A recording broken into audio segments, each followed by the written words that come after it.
Part 1. Baby Caterpillar was tired. All summer long she had been traveling, eyes slowly through the green world where she lived, and feeling on the green leaves that grew near her home. Now autumn had come, and Mother Nature had given a holiday to the leaves, who put on their new dresses of reddened gold and played tag with the breezes. Baby Caterpillar wanted play, too, but couldn't run so fast as the happy little leaves, and she grew very tired and thought she would take a nap. So she found a cozy place among the branches of a grapevine and made herself a soft, silky blanket. Then she rolled herself away within it, and then, in her queer little cradle, went to sleep. One night, late in the fall, Jack Frost came over the hill. His speed, the cradle swinging to and fro, and began to play roughly with it. For he is a roguish little fellow, and touches everything that comes in his way. But the warm blanket hid. The little sleeper saw that Jack couldn't find her. By and by King Winter came, bringing beautiful snow blankets to Mother Nature's flower babies. He gently rocked the cradle as he passed and whispered, "Sleep, baby, sleep. You have no need of my blankets."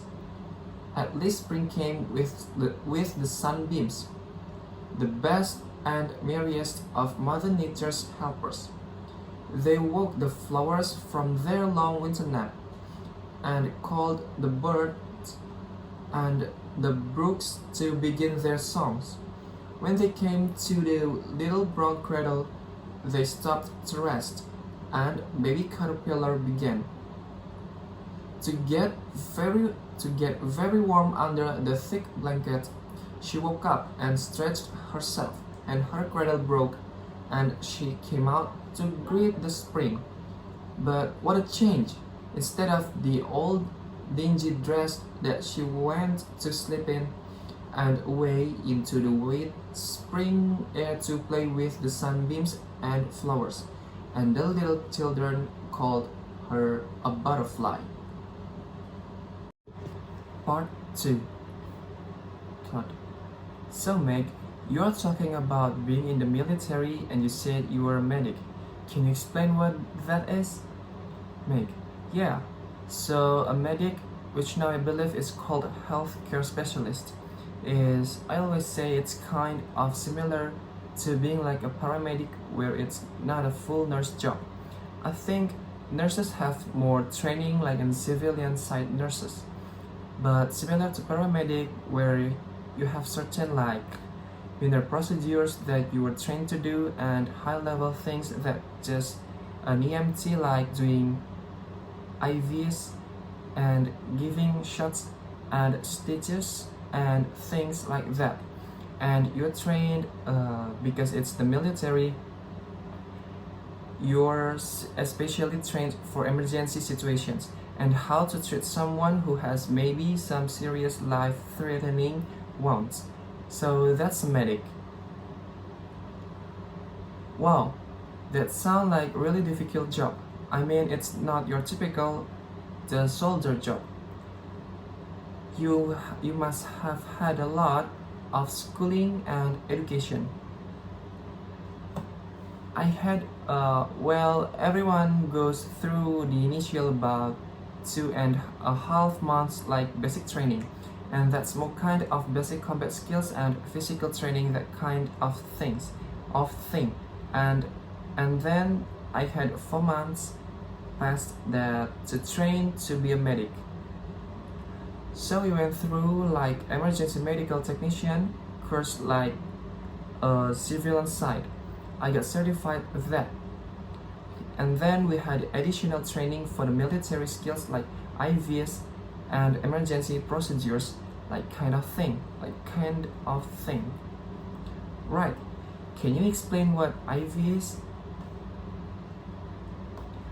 IV is an intravenous, like getting fluids into your body. So if you've been injured and you've lost a lot of blood, or maybe you're dehydrated and you need some fluid in your body quickly, then we stick a needle into your vein and then the fluids go in. And the needle comes back out, but a little tube stays in.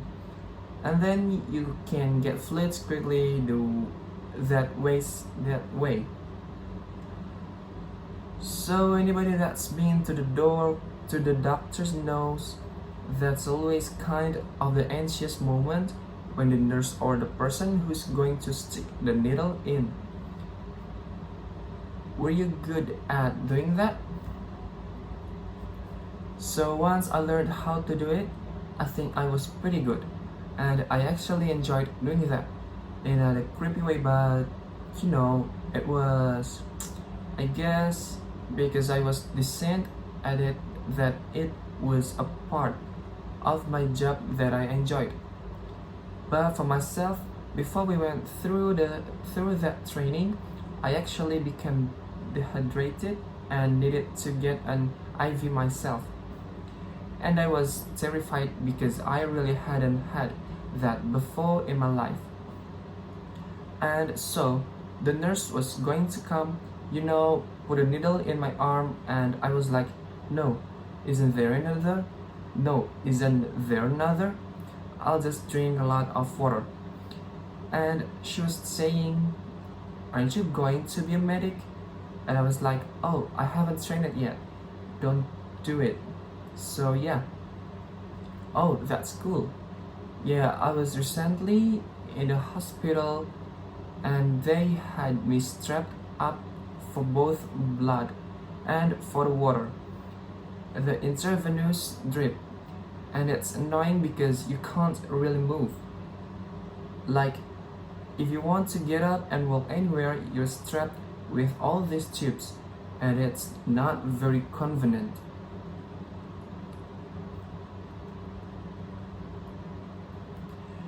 Yeah, or at least you have to be careful. When I was getting the IV, I didn't know that the needle doesn't stay in your arm. Now, for some things, it does. For blood, maybe it's different. I'm not sure, but yeah. So I was trying to be so careful too, but you still want it to go well, so you don't want to move very much. So what percentage of people would you say freak out when they get a needle? Probably 90% or 95%. Oh, really? Yeah, even tough army guys would come in and they'd be like, oh, I'm fine in a bit. Well, we need to give you an IV. And they'd be like, oh, yeah, nobody likes that. No. So you transitioned. You're in the medical profession and then you moved to education. Why did you leave the medical profession for education? Yeah, that's interesting because I became a medic in the military because I thought when I could continue college that I would be a nurse or doctor. But my time serving as a medic helped me learn that was not what I wanted to do for my career after all. So I definitely am glad that I had those skills and the things that I learned and was able to experience. But English had kind of been on the back burner, and so then I said, okay, let me revisit this, and I led to English education. Wow. Have you ever thought about being like an English specialist for people in the medical fields, like teaching doctors or nurses? I guess I haven't thought about that specifically. Sometimes I thought about going back to military. They do have something like English schools in the military, and so I guess that would be related. Also, it could be, yeah, so that would be interesting, something to think about. Part 3. Number 1. What kind of home would he want to have? He wants to have a medium to large home, not close to the neighbors, just like 3 feet away from his house, and also a large yard. Number 2. What would he like to live near? He wants to have a house that has a great view like in Alabama.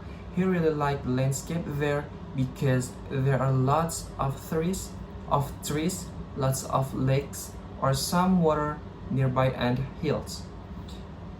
Number 3. What do they talk about? They talk about Mark's dream house that he wants to own where Mark wants to have an ideal house from him to live in the future with his wife. Number 4. What does he want in his ideal house? Has a yard that is overgrown with green grass, also has a big bathroom, a big kitchen, and 2 garages. For cars, he also wants a room for himself, and he will decorate the room with put a small library and lots of books and a pool table. Number 5. Retell the conversation with your own words, giving the detailed information. There are 2 men, Todd and Mark. Todd asking Mark about his dream house. Mark's answer, his dream house is he wants to have a big kitchen, a big bathroom, 2 garages, and a nice view landscape like in Alabama, because Mark grew up in Alabama and he likes Alabama's view. There are lots of water, lots of lakes and hills. Mark wanna have his own room, like a private room or like a territory. In his private room, he wanna put a small library and lots of books and a pool table. Mark also